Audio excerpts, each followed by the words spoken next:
ERP software को ABC को देने से पहले क्या हमें चला के देखना पड़ेगा कि सही प्रकार से काम कर रहा है या नहीं, कस्टमर की रिक्वायरमेंट के हिसाब से बना है या नहीं, कस्टमर मेरा सेटिस्फाई होगा या नहीं। ये काम करने के लिए डियर हमने किसको रखा हुआ था, मिडिल लेवल एम्प्लॉइज को। ध्यान दीजिएगा, मैं आपको प्रैक्टिकल सिचुएशन बता रहा हूं। विप्रो ने देखा कि यार इस मिडिल लेवल का ना खर्चा बहुत है, तो एक काम करो, एक सॉफ्टवेयर आता है जो कहलाता है कंपाइलर। लेट्स से ये सॉफ्टवेयर ना चेक कर लेगा कि जो आपने ईआरपी की कोडिंग की है वो सही प्रकार से कोडिंग हुई है या नहीं हुई है, कोडिंग में कोई बग या एरर तो नहीं रह गया, कोडिंग जो आप करके जो आपने किया उस कोडिंग की क्वालिटी कैसी है, ये काम ये सॉफ्टवेयर कर लेगा। मतलब सॉफ्टवेयर का मतलब आईटी टूल। तो मुझे बताएंगे डियर, यदि वो कंपाइलर जो है अगर वो कोडिंग की क्वालिटी को चेक कर लेगा तो क्या मुझे मिडिल लेवल की रिक्वायरमेंट है या मैं इसे टाटा बाय बाय बोल दूं, मैं इसे टाटा बाय बाय बोल दूंगा। रीजन क्या है कि अगर मुझे जो कोडिंग की क्वालिटी की जांच करानी है वो कोडिंग की क्वालिटी की जांच कौन कर पा रहा है, compiler, then why I need a middle level management. क्या मेरी बात आप समझ पाए? तो हुआ क्या डियर कि हमने देखा कि भारत देश की आईटी कंपनी में मिडिल लेवल मैनेजर्स की रिक्वायरमेंट बहुत कम होने लगी। मींस हम एक ऐसे स्ट्रक्चर की तरफ जाने लगे जो कि मिडिल में सिकुड़ा हुआ। इसमें टॉप लेवल भी होगा अच्छा खासा, इसमें बॉटम लेवल भी होगा अच्छा खासा, but as far as the middle level is concerned it is going to be very narrow, और ये कुछ आवर ग्लास जैसा शेप बना रहा है। तो हमने एक नया स्ट्रक्चर बना दिया which is known as hourglass structure. शायद आपने इसमें फोटो भी बनाई ना, एक काम करेंगे, डिसएडवांटेजेस के बाद एक फोटो बनाएंगे, एक फोटो बनाएंगे।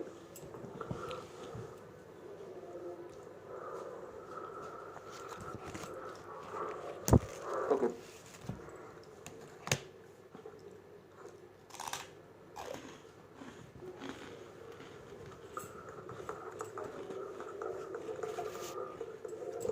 टॉप लेवल ये वाइड है, मिडिल लेवल ये नैरो है, और बॉटम लेवल ये हमारा वाइड है। क्योंकि बॉटम लेवल हर एक कंपनी में ये वाइड होता है। तो हमने क्या देखा कि हमारा जो मिडिल लेवल है it is very very very much shrinking, और ये हमारा जो स्ट्रक्चर है ये क्या बन गया, आवर ग्लास जैसा बन गया। आई होप आपको बात समझ। तो मेरे साथ साथ देखेंगे डियर, पहले फोटो बनाना। हाँ, इसके बाद आपको फिलहाल आज की क्लास में कुछ नोट नहीं करना, अगली क्लास में हम आपको छोटी मोटी नोटिंग कराएंगे, तब हम आपको बुक से ही पढ़ाएंगे बेसिकली। ओके, तो मेरे साथ साथ देखेंगे आपने क्या लिखा। अब मेरी बात पर ध्यान दीजिएगा। तो मुझे बताएं, क्या विप्रो कंपनी को ऐसे आईटी मैनेजर्स की, मिडिल लेवल मैनेजर्स की रिक्वायरमेंट है जो सिर्फ और सिर्फ प्रोग्राम की कोडिंग सही से हुई या नहीं उसकी जांच करेंगे? नहीं सर, क्योंकि उसके लिए हमने कंपाइलर सॉफ्टवेयर इस्तेमाल कर लिया। तो अगर मेरे पास जो भी थोड़ा बहुत मिडिल लेवल मैनेजर बचा होगा उसको डियर स्पेशलिस्ट नहीं होना, उसको क्या होना पड़ेगा, जर्नलिस्ट होना पड़ेगा। जर्नलिस्ट मतलब वो कोई भी काम कर ले, क्योंकि सर जी आप जिस काम में स्पेशलिस्ट थे सॉफ्टवेयर की कोडिंग की जांच करने में, वो तो हमारा कंपाइलर कर रहा है, तो आप क्या करेंगे ये काम करके। इसलिए आप बाकी काम करना भी सीख जाएं ताकि हम आपको निकालें ना किसी और काम में लगा दें।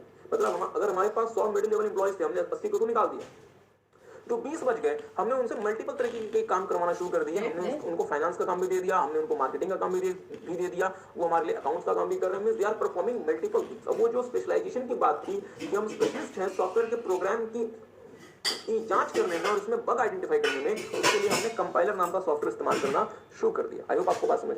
तो मेरे साथ साथ देखेंगे एक कुछ आपने यहाँ पे लिखा हुआ है, In this type of organizational structure, the middle level managers are generally journalists. ये वो लोग होते हैं डियर जो कि मल्टीपल टास्क परफॉर्म कर सकते हैं अच्छे तरीके से, who are capable of performing the diverse range of activities, thus eliminating the need of specialist. और हमें स्पेशलिस्ट लोगों की रिक्वायरमेंट नहीं है, हमें ऐसे लोग चाहिए जो कि मल्टीपल तरीके के काम आसानी से कर लें। एडवांटेज, कॉस्ट हमारी कम हो जाती है, डिसीजन मेकिंग फास्ट हो जाती है, और हमारी जो कंपनी है वो ज्यादा रिस्पॉन्सिव हो जाती है मार्केट चेंजेस में, क्योंकि मिडिल लेवल हमारा मेजोरिटी खत्म हो गया। डिसएडवांटेज क्या है? मेरी बात पे ध्यान दीजिएगा, अगर मेरा मिडिल लेवल ही खत्म हो गया तो मेरा जो लोअर लेवल मैनेजर है वो क्या प्रमोट होकर सीधा सीईओ बनेगा? प्रैक्टिकली पॉसिबल है? कंपनी में क्या सारे सीईओ बन जाए? या सर जी एक ही सीईओ होता है, एक ही सीईओ होता है। और अगर आप मुकेश अंबानी जैसे सीईओ को देख लें तो पता चला कि पिछले मतलब 20 सालों से, मतलब अराउंड 15 ईयर्स से वही कंपनी के सीईओ बनके बैठे, और आने वाले 15 साल भी मुझे लगता है वही सीईओ रहने वाला।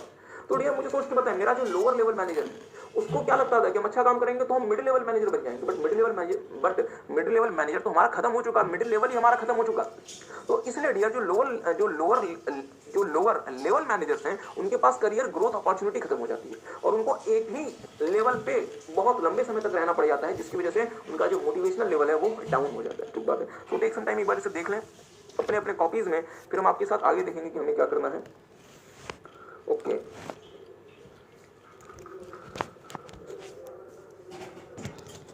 ऑर्गेनाइजेशन में क्या परिवर्तन आया पहले हम क्या करते थे, एक बड़ी कंपनी को एज इट इज चलाते थे, बट हम पर अब हम क्या करते हैं, छोटे छोटे बिजनेस यूनिट्स बना के चलते हैं।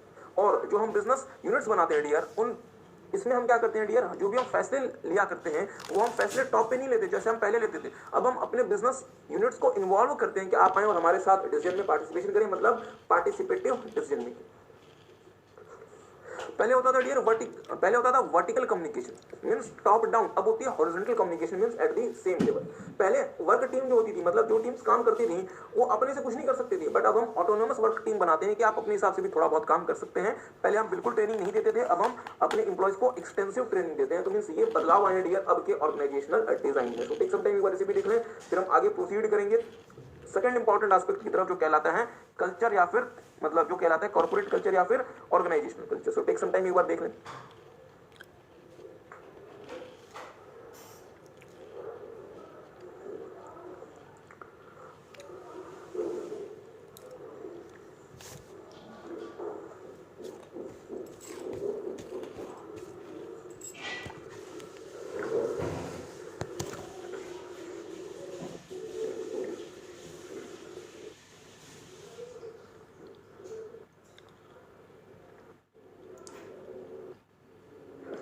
हमें अपनी स्ट्रेटेजी को इंप्लीमेंट करना है तो हमें तीन चीजें चाहिए। सपोर्टिव स्ट्रक्चर, हमने स्ट्रक्चर आपके साथ डिटेल में देख लिया। दूसरा जो इंपॉर्टेंट एस्पेक्ट होता है डियर वो होता है कल्चर। कल्चर का मतलब होता है कंपनी काम कैसे करती है, कंपनी क्या किन सिद्धांतों पे चलती है, किन वैल्यूज पे चलती है, किन प्रिंसिपल्स को फॉलो करती है, कंपनी के यहाँ काम करने का तरीका कैसा है। क्या कंपनी ये कहती है कि एग्जैक्टली सुबह 9 बजे आओ, एग्जैक्टली 5 बजे जाओ, या कंपनी ये कहती है कि भाई आप फ्लेक्सिबल टाइम पे आ सकते हो, 2 घंटे अगर देरी से आते हो तो 2 घंटे ज्यादा काम कर लो, हमें फर्क नहीं पड़ता। कंपनी क्या ये कहती है कि बिल्कुल फॉर्मल पहन के आना है, या कंपनी ये कहती है कि आप कैजुअल भी ढंग का पहन के आ सकते हैं, हमें कोई फर्क नहीं पड़ता, हमें तो आपके काम से मतलब है। ये नहीं कि आपको सूट बूट टाई लगा के जाना है, अदरवाइज हम आपको एंट्री नहीं देंगे। आप थोड़ा बहुत कैजुअल्स भी यूज कर सकते हैं, हम आपको मना नहीं करते। कंपनी ये कहती है कि आप जब ऑफिस में आएंगे और जब आप ऑफिस में जाएंगे आपको हर समय काम करते रहना है, या कंपनी आपको ये कहती है कि कोई बात नहीं, अगर आप 1-2 घंटे बीच में सोना चाहते हैं, हमने रेस्ट रूम बनाया हुआ है वहां जाकर सो जाए, और जब आप फ्रेश हो जाएं, जब आप ज्यादा एनर्जी में हो तो काम करें। कंपनी ये कहती है कि कंपनी में जो भी डिसीजन होगा वो सीईओ लेंगे, या कंपनी कहती है कि भाई अपने अपने लेवल पे आप भी डिसीजन ले सकते हैं। कंपनी कुछ ऐसी है जो कि कभी भी अपने एम्प्लॉयज के साथ कोई नई बातें शेयर नहीं करती, उनको डर है कि एम्प्लॉय इस बात को लीक कर दे, या कंपनी ऐसी है जो अपने एम्प्लॉयज को शामिल करती है कुछ नई चीजों में। तो यार ये जो चीजें होती है ये कंपनी का कल्चर या फिर ऑर्गेनाइजेशन का कल्चर कहलाती है। आई होप आपको बात समझ आ रही है। और डियर हमारी जो स्ट्रेटेजी होती है और हमारा जो कल्चर होता है ये दोनों आपस में कॉम्पिटेबल होने चाहिए। यदि मेरी स्ट्रेटेजी और कल्चर आपस में कॉम्पिटेबल नहीं है तो मैं अपनी स्ट्रेटेजी अचीव नहीं कर पाऊंगा, और एक सिचुएशन अराइज होगी जो कहलाएगी स्ट्रेटेजी कल्चर कॉन्फ्लिक्ट। क्या मेरी बात आप समझते हैं? नोट कुछ नहीं करना, everything is noted in the book.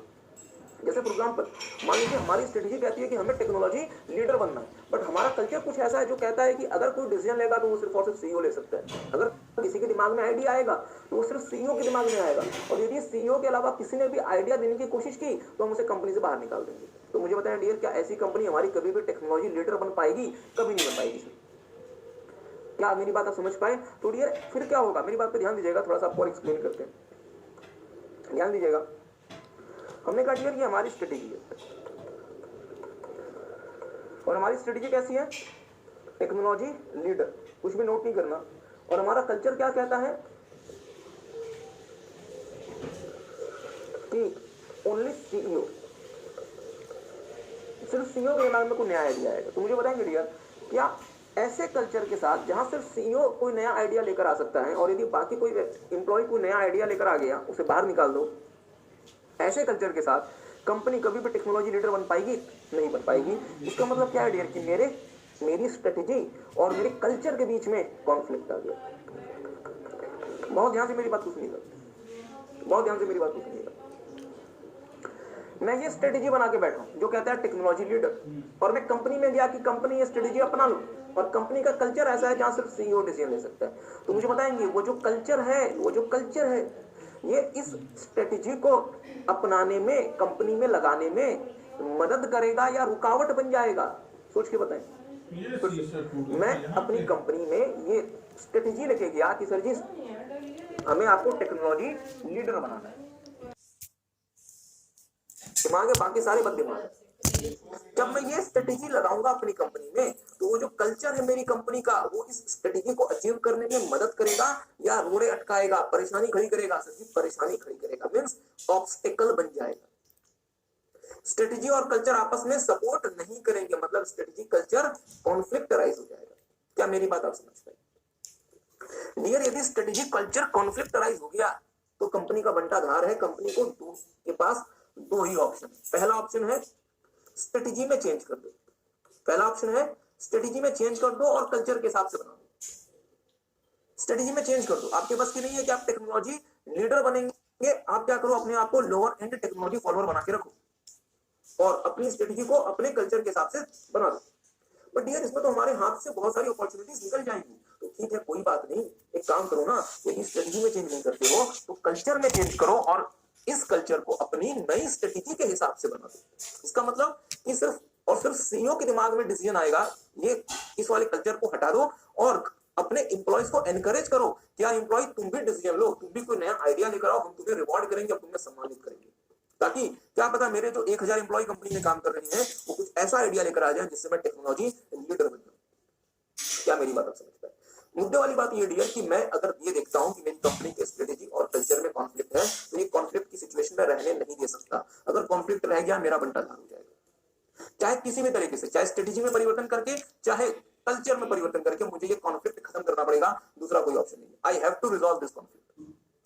और इस कॉन्सेप्ट को रिजॉल्व करने का क्या तरीका है? पहला तरीका है कि मैं स्ट्रेटेजी में चेंज कर दूं और उसे अपने पुराने कल्चर के हिसाब से बना दूं, और दूसरा, मैं अपने कल्चर में चेंज करूं और कल्चर में परिवर्तित करके एक नया कल्चर बनाऊं जो कि मेरी स्ट्रेटेजी के हिसाब से। वो बात समझिए, ध्यान दीजिएगा। जब भी स्ट्रेटेजी और कल्चर आपस में मैच नहीं करेंगे, हमारा जो कंपनी का कल्चर है वो मेरी स्ट्रेटेजी के सामने एक बाधा उत्पन्न करेगा, रुकावट खड़ी कर देगा और हमारे लिए वीकनेस बन जाएगा। बट सर जी, ये भी तो बताओ ना, हमेशा हम नेगेटिव क्यों बोले? क्या पता हमारी कंपनी का जो कल्चर है वो हमारी स्ट्रेटेजी को सपोर्ट करता हो। मान लीजिए मेरी स्ट्रेटेजी कहती है कि हमें टेक्नोलॉजी लीडर बनना है और कंपनी के पास ऐसा कल्चर है जहां एम्प्लॉयज को एनकरेज किया जाता है, मोटिवेट किया जाता है नए आइडियाज को लेकर आने के लिए। तो मुझे बताएं डियर, क्या ये जो कल्चर है मेरी स्ट्रेटेजी को सही प्रकार से अचीव करने में मुझे हेल्प करेगा? This culture will help me in achieving this strategy successfully. क्या मेरी बात किसी को समझ आई?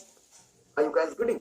तो डियर, हम क्या देख सकते हैं कि यदि मेरा कल्चर मेरी स्ट्रेटेजी से कॉम्पेटेबल है तो ये स्ट्रेंथ बन जाएगा, कंट्रीब्यूट करेगा इन अचीविंग दी स्ट्रेटेजी, और यदि इसके खिलाफ है तो ये ऑब्स्टिकल बन जाएगा, रुकावट बन जाएगा in achieving the strategy. I hope आपको बात समझ आई। बस इतनी बातें डियर हम आपके साथ डिस्कस करनी थी, तो एक काम करेंगे, मेरे साथ साथ करना शुरू करेंगे। देखिए dear, corporate culture refers to companies values. Company किन बातों पे यकीन करती है? बिलीव्स, प्रिंसिपल्स, क्या सिद्धांत है कंपनी की, कैसा काम करती है, कैसे काम करती है, और इंटरनल वर्क एनवायरनमेंट कैसा है। मतलब फिक्स वर्किंग आवर्स है, फ्लेक्सिबल वर्किंग आवर्स है, फॉर्मल पहनना है, इनफॉर्मल पहनना है, डिसीजन कैसे लेंगे, कौन फैसला ले सकता है, etcetera etcetera. Every organisation has a unique corporate culture. हर एक कंपनी का डीएनए कल्चर अलग हो सकता है। गूगल का कल्चर हो सकता है अलग हो, और हो सकता है कि माइक्रोसॉफ्ट का कल्चर अलग हो। Corporate culture of one organization can significantly differ from the corporate culture of another organization। मतलब हम ये नहीं कह सकते कि सर जी गूगल का कल्चर ऐसा है तो माइक्रोसॉफ्ट का कल्चर ऐसा क्यों नहीं है, एप्पल का कल्चर ऐसा क्यों नहीं है। गूगल ने अपने हिसाब से कल्चर बनाया है, माइक्रोसॉफ्ट अपने हिसाब से कल्चर बनाएगी, एप्पल अपने हिसाब से कल्चर बनाएगी। आगे देखिएगा, role of corporate culture in organizational strategy. The corporate culture has very significant impact on the execution of organizational strategy. The values, beliefs, principles, way of operation, etc. of the organization may either be compatible with the organizational strategy or they may not। मतलब आपने जो strategy चुन ली technology leader, हो सकता है कि आपकी company में लोगों की थिंकिंग, बिलीव्स, प्रिंसिपल्स और काम करने के तरीके, इंटरनल वर्क एनवायरनमेंट उससे मैच कर जाए। और यदि मैच कर गया तो मेरा जो कल्चर है इस स्ट्रेटेजी को अचीव करने में मुझे हेल्प करेगा, मतलब कंट्रीब्यूटर। बट यदि मैच नहीं करता तो रुकावट बन जाएगा, means obstacle, weakness. When they are compatible, यहां दे का मतलब क्या है? हाँ, स्ट्रेटेजी और culture. Corporate culture becomes an important contributor और strength in achieving the corporate strategy. अगर ये मैच कर गए तो ये मेरे स्ट्रेटेजी को अचीव करने में कंट्रीब्यूट करेगा, हेल्प करेगा। For example, if strategy of the company is to become a technology leader and the company values creativity and innovation very strongly, company कहती है कि जो भी व्यक्ति हमें क्रिएटिव और इनोवेटिव आइडिया लेकर आएगा हम उसे सम्मानित करेंगे। चाहे हमारी कंपनी का सिक्योरिटी गार्ड कोई क्रिएटिव आइडिया हमारे पास लेके आ जाए, हम उसे भी सम्मानित करेंगे, हम उसे भी रिकॉग्नाइज करेंगे, हम उसे भी सम्मान देंगे। तो मुझे बताया डियर, अगर आप इनोवेशंस को और क्रिएटिविटी को अगर आप वैल्यू करेंगे तो नए नए आइडियाज आते जाएंगे और आप बहुत आसानी से टेक्नोलॉजी लीडर बन जाएंगे। ओके, आगे देखिएगा, it will help the company to achieve its strategies. In this case, the corporate culture will act as a contributor or strength in the successful implementation of the strategy. I hope आपको बात समझ आई। But sir जी हर बार ऐसा नहीं होता, हर बार ये रोजी situation नहीं आती।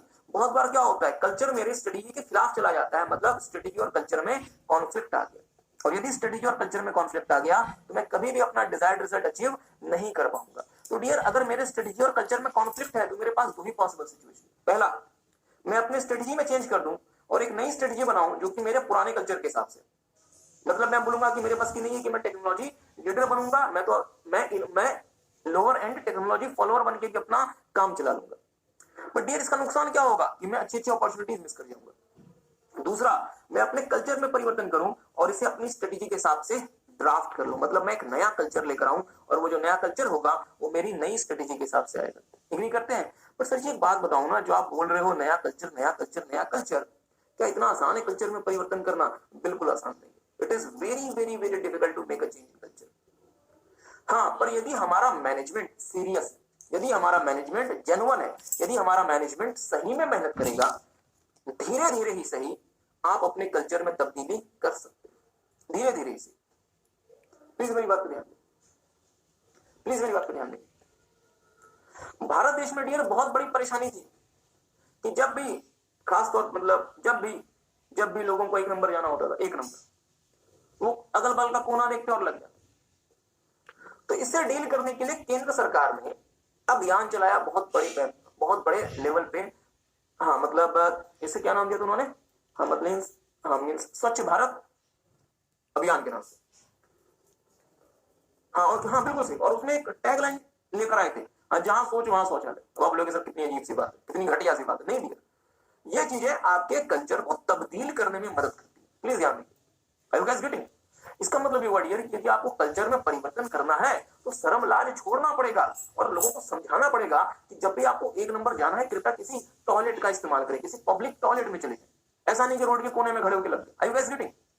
ओके, तो मेरे साथ साथ देखेंगे how to make a change in culture. Making a change in corporate culture is very tough task, कोई शक नहीं है। And this is not a short term exercise, और ये बहुत कम समय में नहीं होगा। It takes concrete management efforts over a period of time to replace an unsupportive culture with the supporting culture। मतलब सर जी एक लंबे समय तक यदि मैनेजमेंट सही तरीके से जेन्युइन तरीके से काम करेगा तो ही मैं एक अनसपोर्टिव कल्चर को एक सपोर्टिव कल्चर से रिप्लेस कर सकता हूं। मैं अनसपोर्टिव कल्चर को सपोर्टिव कल्चर से रिप्लेस करने के लिए क्या क्या करूंगा? पहला, managers have to identify those areas of present culture that are not supportive to the corporate strategy। Managers को सबसे पहले तो देखना पड़ेगा कि सर जी अभी हमारा जो कॉर्पोरेट कल्चर है उसमें कौन कौन सा हिस्सा ऐसा है जो कि हमारी स्ट्रेटेजी को सपोर्ट नहीं करता। लेट्स से हमारी स्ट्रेटेजी ये कहती है कि हमें टेक्नोलॉजी लीडर बनना है, बट हमारा कल्चर ये कहता है कि आइडिया सिर्फ सीईओ के दिमाग में आएगा, दूसरा आइडिया सिर्फ और सिर्फ डिविजनल मैनेजर्स के दिमाग में आएगा, या आइडिया सिर्फ और सिर्फ फंक्शनल मैनेजर्स के दिमाग में आएगा। मींस जो मैनेजर का ठप्पा लगा के बैठा हुआ है उसी के दिमाग में आइडिया आएगा, बाकी किसी के दिमाग में आइडिया नहीं आ सकता। तो क्या ऐसी कंपनी लीडर कभी भी टेक्नोलॉजी लीडर बनेगी? कभी नहीं बनेगी। 10,000 के एम्प्लॉइज वाले ऑर्गेनाइजेशन में मैनेजर कितने होंगे? सर जी मैक्सिमम 50। तो आपने क्या किया? आपने जैसे ये कह दिया कि आइडिया सिर्फ मैनेजर का सुना जाएगा और यदि मैनेजर के अलावा कोई व्यक्ति आइडिया लेकर आएगा उसे नौकरी से बाहर निकाल देंगे, तो आपने इफेक्टिवली 95%, 10,000 का 95% 9,500 होता है, मतलब आपने इफेक्टिवली 99.5% लोगों को आपने बोलने से ही मना कर दिया, उनके आइडिया को सुनने से ही मना कर दिया। तो क्या ऐसी कंपनी लीडर कभी टेक्नोलॉजी लीडर बन पाएगी? कभी नहीं। तो सर मैनेजर को क्या करना पड़ेगा? मैनेजर को देखना पड़ेगा अभी हमारा कौन सा ऐसा कल्चर है जो हमारी जिंदगी में बाधक है, सिर्फ छोड़ दे, या उन एरिया के बारे में ओपनली बाकी लोगों से बात करें, ओपनली सेमिनार करें, ओपनली अपने मैनेजर से बात करें कि सर जी अभी हमारा कल्चर ये कहता है कि सिर्फ मैनेजर के दिमाग में आइडिया आएगा और इससे काम नहीं चलेगा, हमें इस कल्चर को तब्दील करना है। और इस चीज को आप तब्दील कब कर सकते हैं डियर? जब आपको लोगों से खुल के बात करनी पड़ेगी। स्वच्छ भारत कैंपेन बहुत बड़े पैमाने पे चलाया गया था, बहुत बड़े पैमाने पे एड चलाया गया टीवी में कि जहां सोच वहां शौचालय। प्लीज ध्यान दें। अब सुनने में आपको अजीब सी बात लगी कि सर जी क्या यार आप मतलब क्लास में ये सब बातें, बट डियर ये बातें आपको ओपनली करनी पड़ी अगर आप कल्चर में तब्दीली चाहते हो। Are you guys getting? देखेंगे आफ्टर आइडेंटिफाइंग दोज एरियाज, कौन से एरिया जो कि हमारे एग्जिस्टिंग स्ट्रेटेजी को सपोर्ट नहीं करते, managers have to talk openly with the concerned parties about those areas that needs to be change. आपको ओपनली लोगों से बात करनी पड़ेगी। मींस पहला काम क्या करें, एग्जिस्टिंग कल्चर के उन एरियाज को आइडेंटिफाई करें जो कि नॉन सपोर्टिव है। उन एरियाज के बारे में अपने लोगों से खुल के बात करें कि सर जी ये एरिया नॉन सपोर्टिव है, इसमें तब्दीली करनी है। आगे देखिए, to make a change in culture, management can take the following steps। पहला, revise policies in such a way that rewards desired culture। मतलब नई पॉलिसी ऐसी बनाए जो कि अच्छे वाले कल्चर को रिवॉर्ड करती है, मतलब अच्छे वाले कल्चर को प्रमोट करती है। दूसरा, praise and recognize people who display the new culture. ऐसे लोग जो कि नए प्रकार का कल्चर शो करना शुरू कर देते हैं, उन लोगों को प्रेज करें, उनको लोगों के सामने सम्मानित करें ताकि आपके बाकी एम्प्लॉइज भी उनको सीखें। Hire people who have desired cultural values. जो नए लोगों को हायर करें, तो नए लोगों में ऐसे लोगों को हायर करें जो कि आपके नए कल्चर के हिसाब से फिट बैठते हैं। और चौथा, उन लोगों को निकाल दें जो कि अपने पुराने कल्चर से स्ट्रांगली एसोसिएटेड, जो कहते हैं प्राण जाए पर कल्चर में जाए। ऐसे लोगों को निकाल, ऐसे लोगों को चेंज करें और ऐसे लोगों को लेकर आए जो कि नए कल्चर से एग्री करते हैं। प्लीज ध्यान देंगे मेरी बात पे। तो डियर, ये मैं 4 काम कर सकता हूं कल्चर को रिवाइज करने के लिए। सो टेक सम टाइम, एक बार देख लें।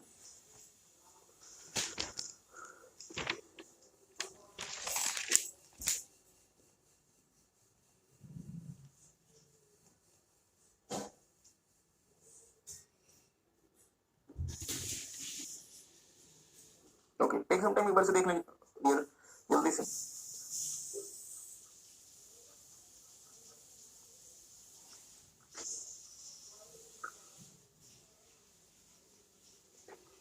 Okay, now we are moving towards another very important area dear, leadership. तीसरा जो इंपॉर्टेंट एरिया हमें चाहिए होता है डियर अपनी कंपनी में, अगर हमें स्ट्रेटेजी को इंप्लीमेंट करना है, वो कहलाती है हमारी लीडरशिप। ठीक बात है। ओके, तो मेरे साथ साथ देखेंगे बहुत ध्यान से। Strategic leadership is the ability of influencing people to achieve the goals and objectives of the organization. Company में सब कुछ है, कंपनी में सर जी हमें लीडर चाहिए होता है जो आगे बढ़ के कुछ काम को कर सके, लीड ले सके, लोगों को राह दिखा सके, लोगों को मोटिवेट कर सके, इन्फ्लुएंस कर सके कि सर जी आप कंपनी के गोल्स एंड ऑब्जेक्टिव्स को अचीव कर सकते हैं। बीइंग वेरी फ्रैंक, अब तो आप में से बहुत सारे बच्चे सीए मतलब आने के बाद हो सकता है कि अपने घरों से दूर रहते होंगे। जब डियर आपके 10th के, जब आपके 12th के एग्जाम थे और जब आप अपने घर में रहते थे, या अब भी जो बच्चे घर में रहते हैं जो सीए कर रहे हैं, वो डियर बहुत बार डिमोटिवेट, मतलब वो बहुत बार हो सकता है कि डिमोटिवेटेड हो जाए कि सर जी इतना बड़ा सिलेबस, रिजल्ट इतना कम आता है, हम कैसे करेंगे। बट आपकी जो मॉम है वो आपको हमेशा एनकरेज करती रहती है, मतलब वो आपको हमेशा लीड करती रहती है, आपको इन्फ्लुएंस करती रहती है कि नहीं तुम गोल और ऑब्जेक्टिव अचीव कर सकते हो। मतलब आपकी मॉम ही सबसे बड़ी लीडर है। Are you guys getting? तो क्या मैं अपनी मॉम को लेकर अपनी कंपनी में चला जाऊं, या मुझे भी अपनी मॉम जैसी क्वालिटीज, अपनी मदर जैसी क्वालिटीज अपने अंदर लेकर आनी पड़ेंगी? आनी पड़ेंगी। ओके, आगे देखिएगा। Strategic leaders are the top most executives of the organization. Strategic leader ये कंपनी के सबसे बड़े एग्जीक्यूटिव होते हैं, जैसे CEO, MD etcetera. Strategic leader क्या क्या प्रमुख काम करता है, ध्यान दीजिएगा। एग्जाम में ये क्वेश्चन बहुत बार आया है कि स्ट्रेटेजिक लीडर क्या क्या प्रमुख काम करता है। पहला, स्ट्रेटेजिक डिसीजन लेता है, मतलब सारे के सारे बड़े फैसले लेगा। दूसरा, पॉलिसी को बनाएगा, इंप्लीमेंट करेगा ताकि उन फैसलों को इंप्लीमेंट किया जा सके। अगर मान लीजिए आपने कोई नया फैसला ले लिया कि आपको कोई नई फैक्ट्री बनानी है, तो उसके लिए फिर हमें ह्यूमन कैपिटल भी तो मैनेज करना पड़ेगा। अपनी कंपनी में हमें इफेक्टिव रूप से कम्युनिकेट करना पड़ेगा। अगर कंपनी में कोई चेंज आ रहा है उसे मैनेज करना पड़ेगा। हमें अपनी कंपनी में स्ट्रॉन्ग कॉर्पोरेट कल्चर क्रिएट और मैनेज करना पड़ेगा, और हमें डियर लंबे समय तक हाई परफॉर्मेंस को सस्टेन करना पड़ेगा। टेक सम टाइम, मेरे साथ साथ देखेंगे स्ट्रेटेजिक लीडर को कंपनी में क्या क्या करना पड़ता है। स्ट्रेटेजिक लीडर को डियर कंपनी में बहुत सारे काम करने पड़ते हैं। सबसे पहला काम इसे करना पड़ता है कि जितने भी मेजर फैसले होते हैं, जितने भी स्ट्रेटेजिक डिसीजन होते हैं, स्ट्रेटेजिक लीडर लिया करते हैं। क्या सिर्फ और सिर्फ डिसीजन लेके छोड़ दें, या उस डिसीजन को इंप्लीमेंट करने के लिए पॉलिसी और प्लान को भी बनाए। सर जी उस डिसीजन को इंप्लीमेंट करने के लिए पॉलिसी और प्लान को भी बनाए, means formulating policies and plan to implement the strategic decision. अगर आपको कोई भी स्ट्रेटेजिक डिसीजन लेना है तो सर जी कंपनी में ना परिवर्तन आता है, तो उस चेंज को मैनेज करना पड़ेगा। Manage change in the organization. Change को मैनेज करने के लिए आपको अपना ह्यूमन रिसोर्स मैनेज करना पड़ेगा, ह्यूमन कैपिटल मैनेज करना पड़ेगा, और इफेक्टिव तरीके से अपनी कंपनी में कम्युनिकेशन देखना पड़ेगा। अगर आप ऐसा कर लेंगे तो आप एक स्ट्रॉन्ग कॉर्पोरेट कल्चर डेवलप कर पाएंगे और आप लंबे समय तक हाई परफॉर्मेंस सस्टेन कर पाएंगे। So these are the major tasks performed by a strategic leader. So take some time, एक बार देखेंगे कि strategic leader को क्या क्या करना पड़ता है।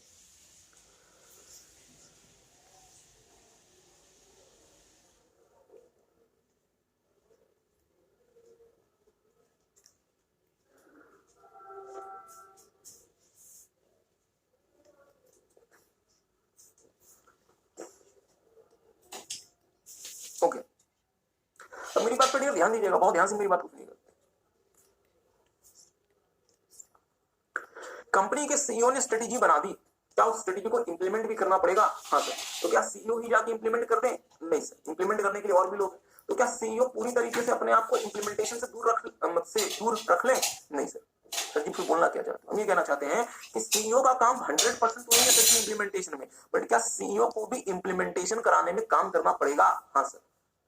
जैसे फॉर एग्जाम्पल जो बच्चे अपने मतलब घर में रहते हैं, मतलब जिनका है, या जो बच्चे अपने होम टाउन जाते हैं, आपकी मॉम या आपके डैड का काम नहीं है कि सीए की पढ़ाई करना, बट आपके चक्कर में उनको भी बहुत कुछ आपकी पढ़ाई याद हो गई होगी कि हाँ ये मतलब आईटी सब कुछ मतलब मोस्ट प्रोबेबली याद हो गया होगा कि हाँ हमारे बच्चों को आईटी भी पढ़ना पड़ता है, ऑडिट भी पढ़ना पड़ता है। इसका मतलब क्या हुआ कि आपकी मॉम जो है वो आपकी पढ़ाई 100% तो नहीं कर रही, बट उससे वो पूरी तरीके से दूर भी नहीं, मतलब वो इन्वॉल्व है।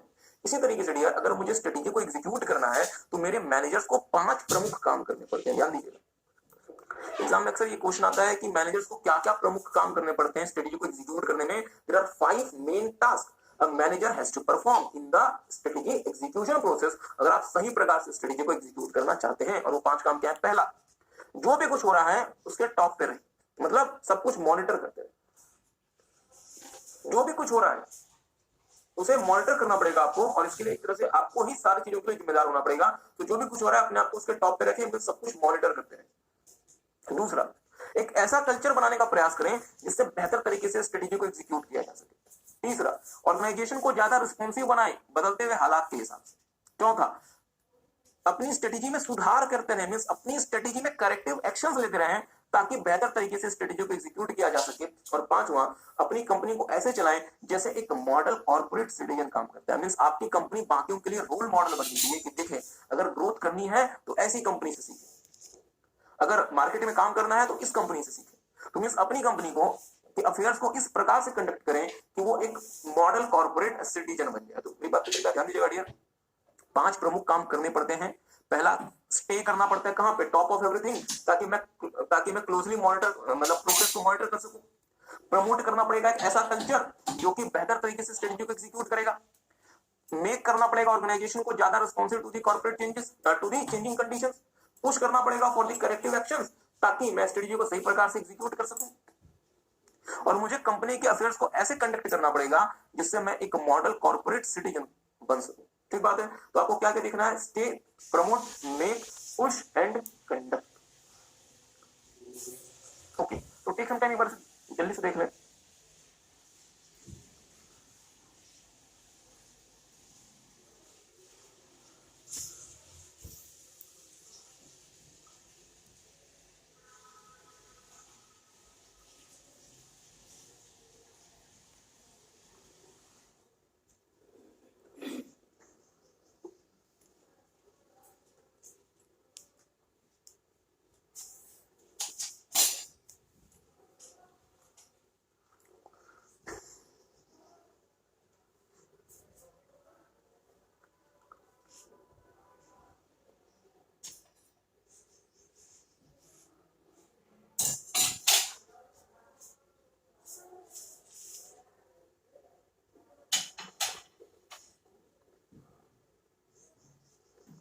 नहीं डियर, मैं आपको खुद आज बहुत ज्यादा कुछ नहीं कराऊंगा, बस आज का हमारा आखिरी टॉपिक, ताकि हमारा एक जो मेन एस्पेक्ट है वो हमारा कंप्लीट मतलब इसी में जो हमारा आखिरी टॉपिक है, अप्रोचेस या फिर types of leadership style. Very very very important, ध्यान दीजिएगा।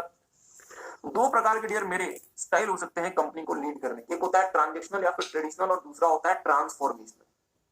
पहले बात करते हैं डियर ट्रांसफॉर्मेशनल की। मान लीजिए कि मेरी कंपनी बहुत बेकार परफॉर्म कर रही है, या मेरी कंपनी एक ऐसे एनवायरनमेंट में काम कर रही है जो कि हाईली अनस्टेबल है, हाईली थ्रेटनिंग है, या मेरी कंपनी लेट से बहुत नई कंपनी है, या मुझे अपनी कंपनी में कोई बहुत बड़ा परिवर्तन करना है यदि मुझे जीवित रहना है, तो मेरा जो लीडर होना चाहिए वो कैसा होना चाहिए? Extra ordinary. वो किस प्रकार का होना चाहिए डियर? एक्स्ट्रा ऑर्डिनरी होना चाहिए, जो लोगों को मोटिवेट कर सके, जो लोगों को इंस्पायर कर सके, ताकि लोग ज्यादा मेहनत से काम करें और ज्यादा मेहनत से कंपनी की सफलता में कंट्रीब्यूट करें। प्लीज मेरी बात करिए। अगर आपकी कंपनी डियर नई कंपनी जिसे ग्रो करना है, या आपकी कंपनी बेकार मतलब बहुत बेकार मतलब से काम कर रही है, या आपकी कंपनी में कोई मेजर बदलाव करने की रिक्वायरमेंट है, यदि आपकी कंपनी को सर्वाइव करना है, या आप जिस एनवायरनमेंट में काम करते हैं डियर वो एनवायरनमेंट आपका हाईली अनसर्टन हो गया है, तो ऐसी कंपनीज को डियर अगर आपको बचाना है, आगे लेके जाना है, तो ऐसी कंपनीज के लीडर्स को अपना जो वर्क फोर्स है, अपनी जो वर्क फोर्स है उसे मोटिवेट करना पड़ेगा, इंस्पायर करना पड़ेगा। कैसे इंस्पायर करना पड़ेगा?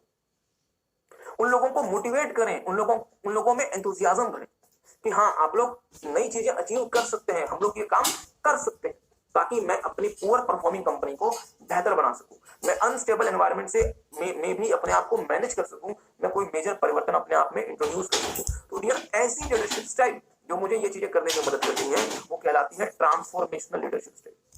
वो क्या कहलाती है? ट्रांसफॉर्मेशनल, जो कंपनी को परिवर्तित करने की बात करती है, जो कंपनी को एज इट इज रन नहीं करती, कंपनी में चेंज लेकर आती है, बहुत बड़ा परिवर्तन लेकर आती है, मींस कंपनी को ट्रांसफॉर्म करती है। ऐसी लीडरशिप स्टाइल कहलाती है डियर ट्रांसफॉर्मेशनल लीडरशिप स्टाइल। तो मेरे साथ साथ देखेंगे, in this leadership style leader tries to use his charisma and enthusiasm to inspire and motivate people. मतलब आप लोगों को इंस्पायर करते हैं, मोटिवेट करते हैं। कैसे? आप यदि खुद डल हो, अगर आप खुद यदि डल हो तो क्या लोग इंस्पायर होंगे? या आपको मतलब क्या होना पड़ेगा? जोशीला होना पड़ेगा। सर जी जोशीला होना पड़ेगा। प्लीज ध्यान देंगे मेरी बात। हाँ बिल्कुल, हाउ इज द जोश। हाँ, अब मैं बोलूं हाउ इज द जोश, क्या आप में एनर्जी का संचार होगा? नहीं। मैं बोलूं हाउ इज द जोश, अगर मैं ही जोश लाके ये बात नहीं बोल पाता हाउ इज द जोश, तो क्या आप में जोश आएगा? कभी नहीं। तो अगर मुझे आप में जोश डालना है तो मुझे खुद में जोश लेकर आना पड़ेगा, मुझे अपना कैरिज्मा इस्तेमाल करना पड़ेगा, मुझे अपना एंथुसियाज्म यूज करना पड़ेगा, ताकि मैं आपको इंस्पायर कर सकूं, मोटिवेट कर सकूं। और आप इंस्पिरेशन और मोटिवेशन के थ्रू आप क्या कर सके? आप ज्यादा बेहतर तरीके से कंट्रीब्यूट कर सके in the success of the organization. But ये ध्यान दीजिएगा, हाउस में जोश हर बार काम नहीं आता। पता चला जोश के चक्कर में बहुत बार हमारा नुकसान भी हो जाता है। तो इन शॉर्ट कहता है कि सर जी ट्रांसफॉर्मेशनल लीडरशिप बहुत अच्छी है जो कंपनी को परिवर्तित करती है, बट हर समय परिवर्तन की बात ना करें। ठीक बात है।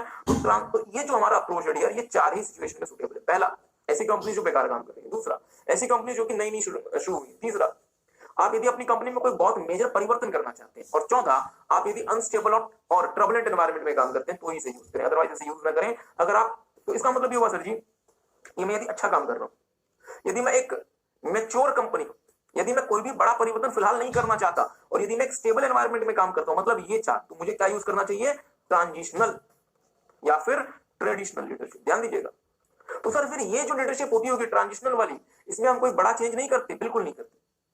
हम एक फॉर्मल अप्रोच फॉलो करते हैं और हम छोटे छोटे परिवर्तन करते हैं, हम कोई भी बड़ा चेंज नहीं करते। तो अगर मुझे बड़ा चेंज करना है तो मुझे कहां जाना पड़ेगा? ट्रांसफॉर्मेशनल लीडरशिप में जाना पड़ेगा। आई होप आपको बात समझ में काम करेंगे। पहले मेरे साथ थोड़ा सा देख लें।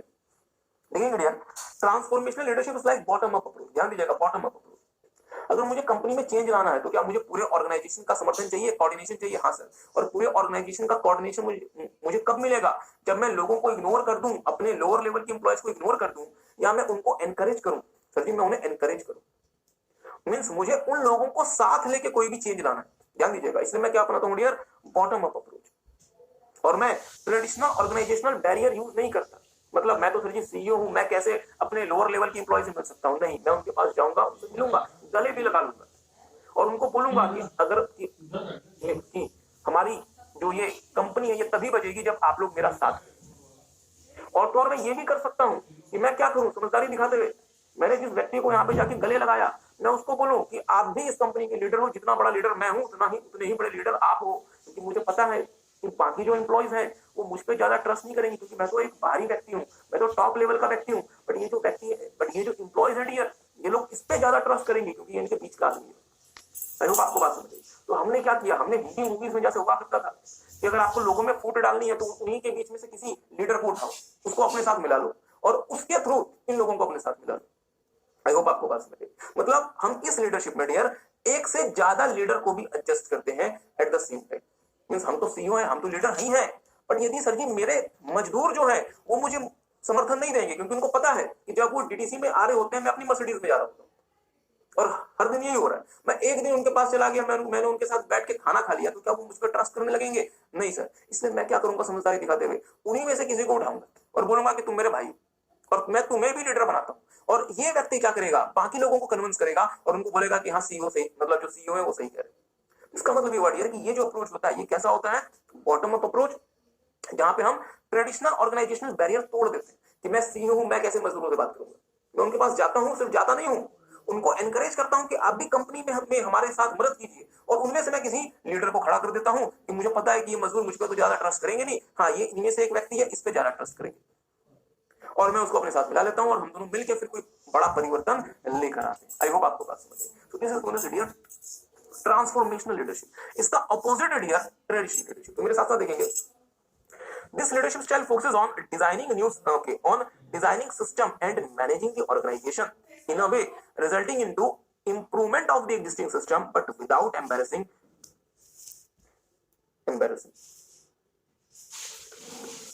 यहाँ पे डियर ये एम्बेरसिंग वर्ड गलत है, यहाँ पे लिखेंगे without causing any major or drastic, without causing any major or drastic। मतलब क्या हुआ इसका कि सर जी हम ट्रेडिशनल अप्रोच में भी कंपनी की बेहतरी की बात करते हैं, बट हम कोई भी मेजर या ड्रास्टिक चेंज नहीं लेते, जो जैसे चल रहा है वो वैसे ही चलेगा, और उसको वैसे ही चला के हम कंपनी में बेहतरी लाएंगे। मतलब मैं यदि सीईओ हूं, मैं मजदूरों के पास नहीं जाने वाला, जैसे काम चल रहा है वैसे ही चलेगा, हम कोई भी ड्रास्टिक चेंज हमें नहीं लाना, हमें कोई भी ड्रास्टिक स्टेप नहीं लेना। मींस हम अपने एग्जिस्टिंग कल्चर में ही काम करेंगे और एग्जिस्टिंग प्रैक्टिसेस को ही एनहांस करेंगे, हम उसे परिवर्तित नहीं करेंगे। और डियर 90% केसेस में कंपनी को एग्जिस्टिंग परिस्थितियों को परिवर्तित नहीं करना पड़ता।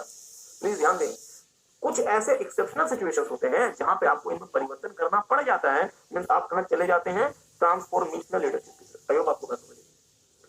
It assumes more formalised approach in management. मतलब मैं सीईओ हूं तो मैं किससे बात करूंगा, सिर्फ और सिर्फ बिजनेस मैनेजर से और डिविजनल मैनेजर से। मैं जाके मजदूरों से बात नहीं करूंगा, क्योंकि ये हमारे अथॉरिटी रिस्पॉन्सिबिलिटी स्ट्रक्चर में फिट नहीं बैठता। ठीक बात। ये जो अप्रोच होता है डियर, ये किसके लिए अच्छी होती है, जो कंपनी मैच्योर हो चुकी है, जिन्होंने जितनी ग्रोथ करनी थी कर ली। दूसरा, ऑर्गेनाइजेशन जो अच्छा काम करती है। तीसरा, ऑर्गेनाइजेशन जो स्टेबल एनवायरनमेंट में काम कर रही है। और चौथा, ऑर्गेनाइजेशन जो फिलहाल कोई बड़ा चेंज अपने यहाँ नहीं करना चाहती। और ये अप्रोच कैसा है dear, top down approach. Top down approach का मतलब होता है जहां पे टॉप लेवल फैसला लेगा और उसे लोअर लेवल पे इंपोज कर देगा, और लोअर लेवल को ऐसा शामिल नहीं करेगा उन फैसलों में। और यहाँ पे सर जी एक बार में सिर्फ एक ही होता है लीडर, हम मल्टीपल यहाँ पे लीडर्स क्रिएट नहीं करते, क्योंकि हमें उनसे कोई काम निकलवाना नहीं होता, हमें ऐसी परिस्थितियां फिलहाल नहीं है। हाँ, यदि ऐसी परिस्थितियां आ गई तो फिर हम क्या करेंगे, फिर हम ट्रांसफॉर्मेशनल अप्रोच में चले जाएंगे। आई होप आपको बात समझ आई। सो टेक सम टाइम, एक बार इन दोनों को देखेंगे और इन दोनों के बीच में डिफरेंस भी देखेंगे। हाँ, इसके अलावा मैं और कुछ आपके साथ नहीं कर रहे, बस एक क्लास और लगेगी हमारी, खत्म हो जाएगा। बट जाने से पहले एक बार इसे रीड करेंगे और ट्रांसफॉर्मेशनल वर्सेस ट्रेडिशनल को पढ़ेंगे। और डियर ये जो हम आपको दिया करते हैं फ्रॉम दी मार्केट, जब घर में समय आपके पास रहता है उसमें व्हाट्सएप और पबजी ना खेलें, इन चीजों को कृपया पढ़ें, इससे आपको अंडरस्टैंडिंग में मदद मिलेगी। जो आप कॉन्सेप्ट पढ़ रहे हैं वो आपको प्रैक्टिकली समझने में हेल्प मिलेगी।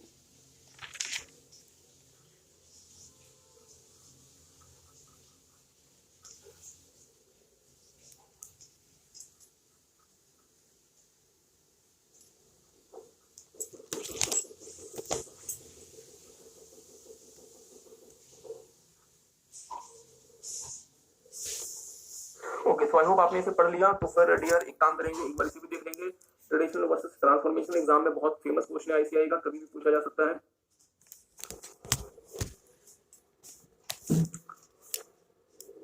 चलें तो डियर फिर हम आज के लिए ओवर करते हैं, एक और क्लास लगेगी, हमारा चैप्टर नंबर 6 ओवर हो जाएगा, then we will make it over for today. और हाँ एक और छोटी सी बात, कृपया घर से रिवाइज करके आया करें, और एटलीस्ट चैप्टर नंबर 6 को तो जरूर से रिवाइज करें। तो आज के लिए ओवर करते हैं, bye bye. Difference between traditional and transformational. First, traditional leadership. Traditional leadership approach provide the scope of only one leader at a time, whereas transformational leadership approach provide scope of more than one leader at a time. Traditional approach is suitable in mature organization, well-performed organization, or organization approved in stable environment, and organization currently don't want to embrace some major change, whereas transformational approach is suitable in organization in the early stage of its life cycle, in the organization which is in early stage of its life cycle. Poor performing organization organization operating in unstable and turbulent environment. Organization want to embrace some major changes. Traditional leadership approach is like a top down approach, whereas transformational approach is like a bottom up approach. Traditional leadership approach focus on incremental improvement, whereas transformational leadership approach focus on major improvement.